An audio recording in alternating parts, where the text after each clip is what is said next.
नमस्कार बच्चों, आज हम लोग पृथ्वी की गतियां चैप्टर पढ़ेंगे।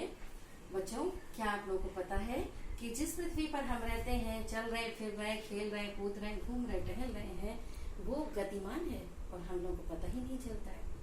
हमारी पृथ्वी और इसी तरह के जो सौर मंडल के ग्रह हैं, सभी गति कर रहे हैं।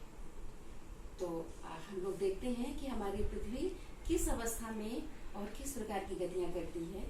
तो ये सबसे पहले तो आप मॉडल देख लीजिए। ये हमारी पृथ्वी का छोटा प्रतिरूप ग्लोब है और देखिए ये एक तरफ थोड़ा सा तिरछा सा झुका हुआ बनाया गया है और ये अपनी धुरी या कीली पर निरंतर घूम रहा है। जो हमारी पृथ्वी है, अगर इसके केंद्र से या इसके अक्ष से सीधी रेखा खींचकर और इसको सीधा, इसके उत्तरी ध्रुव और दक्षिणी ध्रुव को हम सीधा रखें तो यह समकोण बनता है। किंतु वास्तव में पृथ्वी के जो उत्तरी और दक्षिणी ध्रुव हैं, वो सीधे न होकर, समकोणात्मक न होकर झुकी हुई अवस्था में है। और ये झुकाव कितना है? जो समकोण वाली रेखा है उससे अक्ष की तरफ अगर झुकाव देखें तो 23.5 डिग्री का झुकाव है। अर्थात अपने अक्ष पर 66.5 डिग्री का ये जो रेखा है, उत्तरी और दक्षिणी ध्रुव को मिलाने वाली रेखा है, ये 66.5 डिग्री झुकी हुई अवस्था में है। अर्थात पृथ्वी अपने अक्ष पर 23.5 डिग्री का झुकाव करते हुए अपनी धुरी या कीली पर निरंतर परिक्रमा सूर्य का भी कर रही है और अपनी कीली पर अपना चक्कर भी लगा रही है। इस तरीके से हमारी पृथ्वी 2 प्रकार की गति करती है। पहला है घूर्णन। घूर्णन जैसे कि आप ये देख रहे हैं कि अगर एक लट्टू को उसकी कीली पर घुमाते हैं तो ये घूर्णन गति है। और इसको दैनिक गति भी कहते हैं, इंग्लिश में रोटेशन कहते हैं। दैनिक गति या घूर्णन में पृथ्वी अपनी कीली पर सूर्य के सामने से एक चक्कर पूरा करती है। तो जिस हिस्से से सूर्य की किरणें प्रारंभ होती हैं, शुरू होती हैं, मान लीजिए कि सूर्य की किरणें इस हिस्से में पृथ्वी के पड़ी हैं और पृथ्वी घूमती हुई पुनः पूरा एक चक्कर लगाती हुई और इस स्थिति में सूर्य के सामने पहुंच जाती है।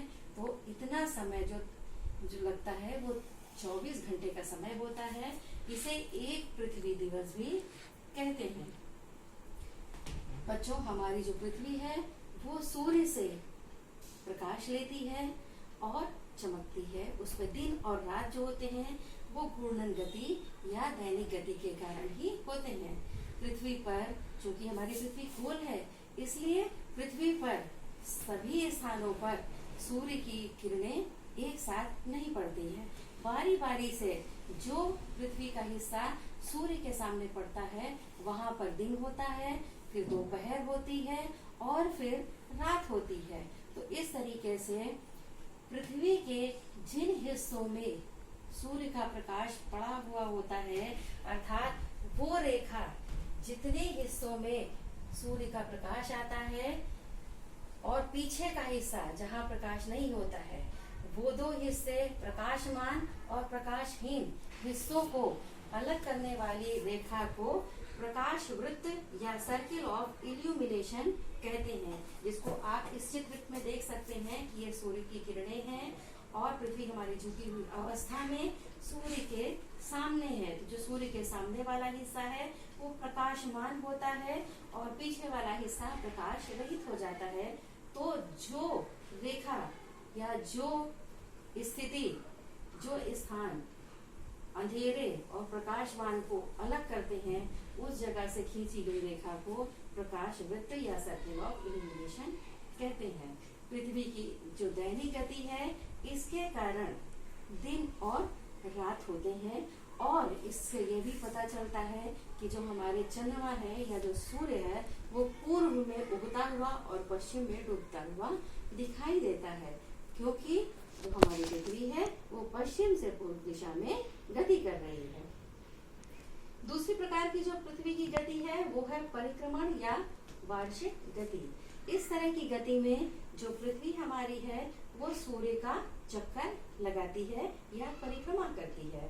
अब आइए देखिए, इस चित्र के माध्यम से हम लोग समझते हैं। देखिए, पृथ्वी में ये हमने जो रेखाएं बनाई हैं आप लोग देख सकते हैं, ये रेखाएं हैं मध्य वाली भूमध्य रेखा, उत्तर में कर्क रेखा, दक्षिण में मकर रेखा। ये हमने पहले भी चित्र में दिखाया है आपको। और इन सब चित्रों में भूमध्य रेखा, कर्क रेखा और मकर रेखा के द्वारा हमने पृथ्वी के झुकाव को दर्शाया है कि किस तरीके से झुकी हुई अवस्था में पृथ्वी हमारी सूर्य का चक्कर लगा रही है। ये जो चक्कर लगाने का जो पृथ्वी का पथ है, इसको दीर्घ वृत्ताकार पथ कहते हैं। और पृथ्वी जब सूर्य का चक्कर लगा रही होती है तो सबसे अधिक दूरी पर जिस समय होती है वो दूरी होती है उपसौर के समय होती है दूरी, और ये तिथि होती है 3 जनवरी। जो सबसे करीब हमारी पृथ्वी सूर्य के होती है वो 4 जुलाई को होती है, और उसे अपसौर या एप्हीलियन भी कहते हैं।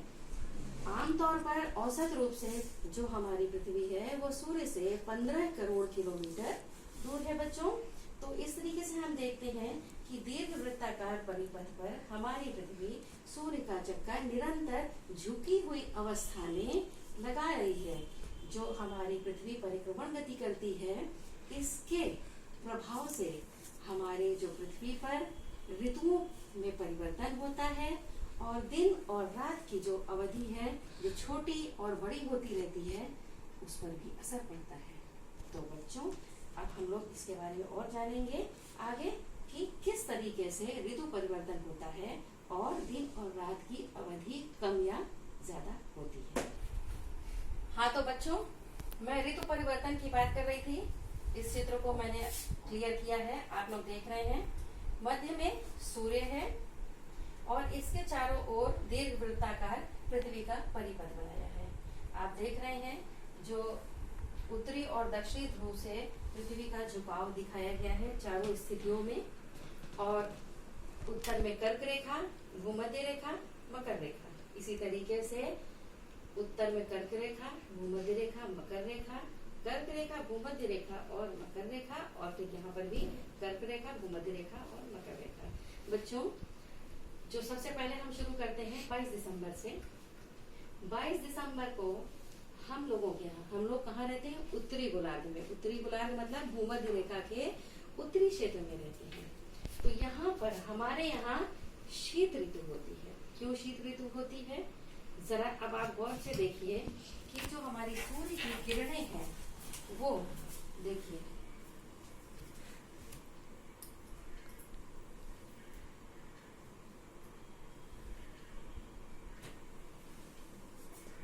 आप देख रहे हैं कि सूर्य की किरणें भूमध्य रेखा और उसके दक्षिणी क्षेत्रों पर सीधी पड़ रही हैं, और दक्षिणी ध्रुव जो है उस पर तक पहुंच रही है। लेकिन सूर्य पृथ्वी के झुके होने के कारण जो सूर्य का प्रकाश है, जिसको हम सूर्यातप भी कहते हैं, वो कर्क रेखा तक तो पहुंच रहा है। उसके उत्तर में या उत्तरी ध्रुव तक सूर्य की किरणों की पहुंच ना के बराबर है। ऐसी स्थिति में जो दिन की अवधि है हमारे यहाँ उत्तरी गोलार्ध में, वो कम होती जाती है, और जैसे जैसे ऊंचे अक्षांशों की ओर बढ़ते जाते हैं, दिन की अवधि और कम होती जाती है, और अंततः 66.5 और 70 डिग्री के ऊपर पहुंचने पर बिल्कुल अंधेरा सा दिखाई देने लगता है, धुंधली या बदली सी होती है, और उत्तरी ध्रुव पर अंधेरा हो जाता है। तो इस तरीके से जब तक ये स्थिति बदलकर झुकाव जो है उत्तरी ध्रुव का हमारे सूर्य की तरफ नहीं हो जाता, तब तक यह स्थिति बनी रहती है।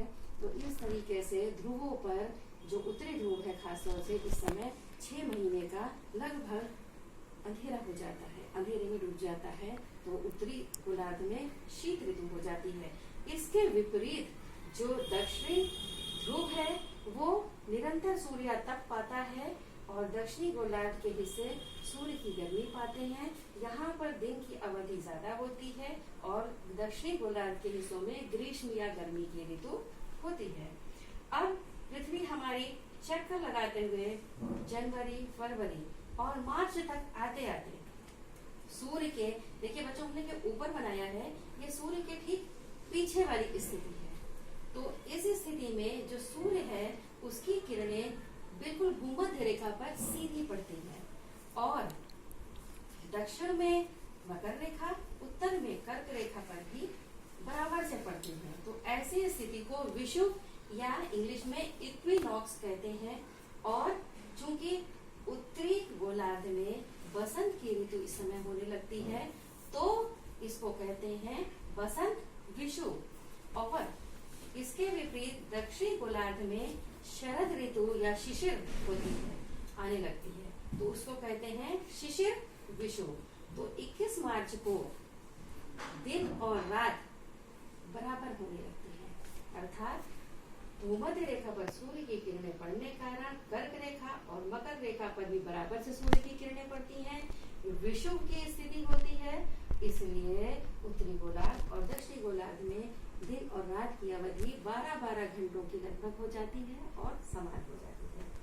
फिर हमारी पृथ्वी सूर्य का चक्कर लगाते हुए आगे बढ़ती है। अप्रैल का महीना आता है, मई का महीना आता है और जब जून का महीना आता है, अब आप देखिए ऐसी स्थिति में 22 दिसंबर के ठीक विपरीत स्थिति बन रही है। अब देखिए ये स्थिति कैसे है, जो हमारे सूर्य की किरणें हैं वो भूमध्य रेखा और कर्क रेखा और उत्तरी ध्रुव की तरफ ज्यादा पड़ रही हैं। दक्षिणी ध्रुव या 66.5 और 70 डिग्री जो दक्षिणी अक्षांश है इसके दक्षिणी भागों पर नहीं के बराबर पड़ रही है। ऐसी स्थिति में दक्षिणी ध्रुव जो है वो लगभग अंधेरे में डूब जाता है और यहाँ पर 6 महीने की रात्रि की स्थिति आ जाती है और हमारा जो उत्तरी गोलार्ध है या उत्तरी ध्रुव वाला हिस्सा है ये प्रकाश से प्रकाशित हो जाता है, सूर्य के प्रकाश पाने लगता है। इस तरीके से यहाँ पर जो दिन की अवधि है वो बढ़ने लगती है। तो इस तरीके से कर्क रेखा पर सूर्य की किरणें सीधी पड़ने के कारण और 21 जून को हम लोगों के यहाँ उत्तरी गोलार्ध में ग्रीष्म ऋतु होती है और सबसे बड़ा दिन होता है। दक्षिणी गोलार्ध में इस दिन सबसे छोटा दिन होता है और ऐसी स्थिति में लगभग 14 घंटे का हम लोगों के यहाँ दिन हो जाता है। और जैसे जैसे उच्च अक्षांशों की ओर बढ़ते हैं या उत्तरी गोलार्ध के 80-90 डिग्री अक्षांशों की ओर बढ़ते हैं, दिन की अवधि बढ़ जाती है और यहाँ तक कि इतनी बढ़ जाती है कि रात्रि नहीं होती। इसीलिए उत्तरी ध्रुव पर 6 महीने का लगभग दिन हो जाता है। फिर सूर्य की जो परिक्रमा के पथ में पृथ्वी हमारी और आगे जब बढ़ती है तो जुलाई और अगस्त के महीने तक आते आते पृथ्वी जब सितंबर में पहुंचती है तो पुनः 21 मार्च की विपरीत स्थिति में आ जाती है। अर्थात 21 मार्च को जो स्थिति थी उसी के समान हमारी जो पृथ्वी है वो। हाँ तो बच्चों 23 सितंबर की स्थिति में मैं गलती से भी विपरीत शब्द का इस्तेमाल कर गई थी, वो समान स्थिति आ जाती है। जो 21 मार्च की स्थिति होती है ठीक वही 23 सितंबर में पृथ्वी की स्थिति होती है। सूर्य के ठीक सामने जो उसकी किरणें हैं उसके ठीक सामने भूमध्य रेखा और कर्क रेखा और मकर रेखा पर भी बराबर से सूर्य की किरणें पड़ती हैं। दिन और रात की अवधि उत्तरी गोलार्ध और दक्षिणी गोलार्ध में बराबर हो जाती है, अर्थात 12-12 घंटे के दिन और रात होने लगते हैं। उत्तरी गोलार्ध में इस समय शरद ऋतु का आगमन होने लगता है और शिशिर विषुव या विषुव इक्विनॉक्स की स्थिति होती है और इस समय दक्षिणी गोलार्ध में बसंत की ऋतु का आगमन होने लगता है। पुनः पृथ्वी हमारी चक्कर लगाते हुए अक्टूबर और नवंबर महीने को पार करते हुए पुनः 22 दिसंबर की स्थिति आपको दिखा रहे हैं हम, यहाँ पहुंचती है। 22 दिसंबर को उत्तरी गोलार्ध के लोगों के लिए दिन सबसे छोटा और दक्षिणी गोलार्ध के लोगों के लिए सबसे बड़ा दिन हो जाता है। ये दोनों बच्चों स्थितियां एक दूसरे की विपरीत स्थितियां हैं और ये दोनों स्थितियां एक दूसरे के समान स्थितियां हैं। तो बच्चों आप लोगों ने देखा कि एक दीर्घ वृत्ताकार परिपथ पर सूर्य के चारों ओर पृथ्वी के चक्कर लगाने से किस तरह से ऋतु का परिवर्तन हो रहा है। ऋतु का परिवर्तन जो होता है चक्कर लगाने के साथ साथ होता है। इसके अलावा जो दिन और रात की अवधि है उसमें जो अंतर आता है वो आता है पृथ्वी के अपने अक्ष पर झुके होने के कारण। इस झुकाव के कारण ही दिन और रात की अवधि में अंतर आता है। तो बच्चों जब दिन ज्यादा लंबे होते हैं तो अधिक सूर्य का ताप प्राप्त होता है और जब दिन छोटे होते हैं तो कम सूर्य का ताप प्राप्त होता है।